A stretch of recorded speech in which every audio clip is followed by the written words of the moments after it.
My fellow Americans, my name is George Washington. I represent the spirit of the founders.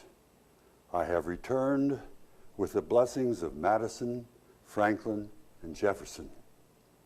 I have returned to remind you that we founders are deeply concerned with the condition of our country over the past 100 years. And my fellow Americans, as you can see, I'm in mourning. Yes, I'm in mourning for my country. Ladies and gentlemen, what is the issue that is leading to the possible destruction of our Republican form of government? It is the slow deterioration and corruption of our Constitution and the basis upon which it was contrived. Today, the executive is usurping powers that are not included in the Constitution, usurping powers from the states. Ladies and gentlemen, this condition was never intended by the founders. Limited government and states' rights are written in blood in the Constitution. Our citizens have all the rights and privileges provided in the Constitution, but our enemies and foreign intruders do not. The federal government has a duty to protect its citizens from without and from within. Today, it is not doing its duty.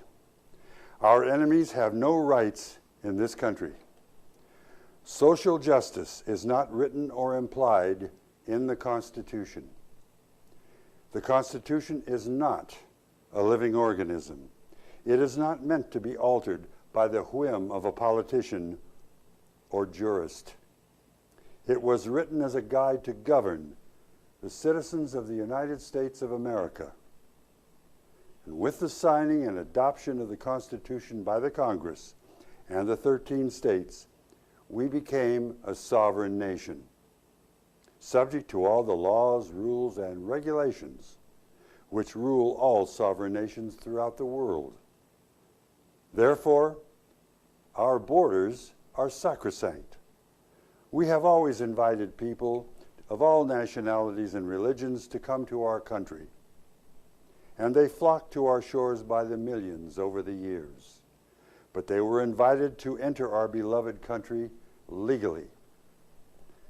The founders never provided in the Constitution a clause that would permit anyone to enter our country illegally, and furthermore receive, quote, social justice, unquote, from the federal government or the several states. Today, our federal government is sorely lacking in its sworn duty to protect and secure our borders, and subsequently to guarantee the protection of our people. There is nothing in our Constitution that permits the federal government to take over private businesses if they appear to be failing. We never intended the executive branch of the federal government to have that power. Ladies and gentlemen, our leaders today have not only failed to heed our Constitution and its firm laws, rules, and regulations, but they are reading into this sacred piece of work their own political ideology.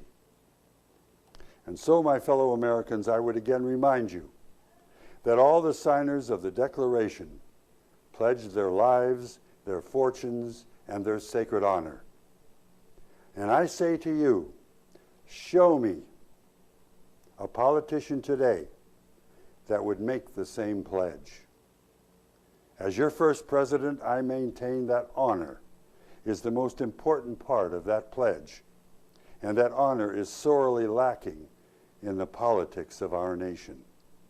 And we, the founders of this great nation, beseech you to grasp this country by the neck and wring it until all the poison of the last 100 years has been eradicated from its soul, and a new beginning based on the Constitution be established under God forevermore.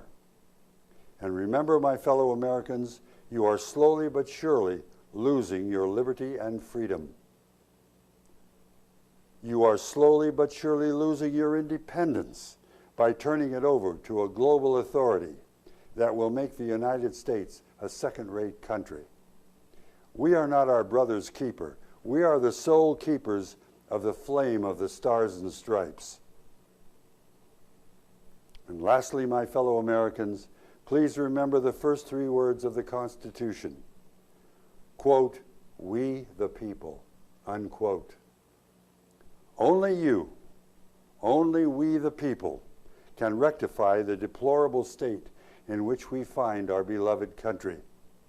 We cannot act next year, next month, next week. We must act now. Our Constitution is the boss of this nation, and you, my fellow Americans, are the engine that runs this country. Let us not forget that. The fate of our nation is in your hands. Love it, defend it, and cherish this great country of ours.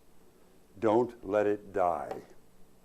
In choosing your representatives, make sure that they will wrap the Constitution around their body and soul and work for you, the people.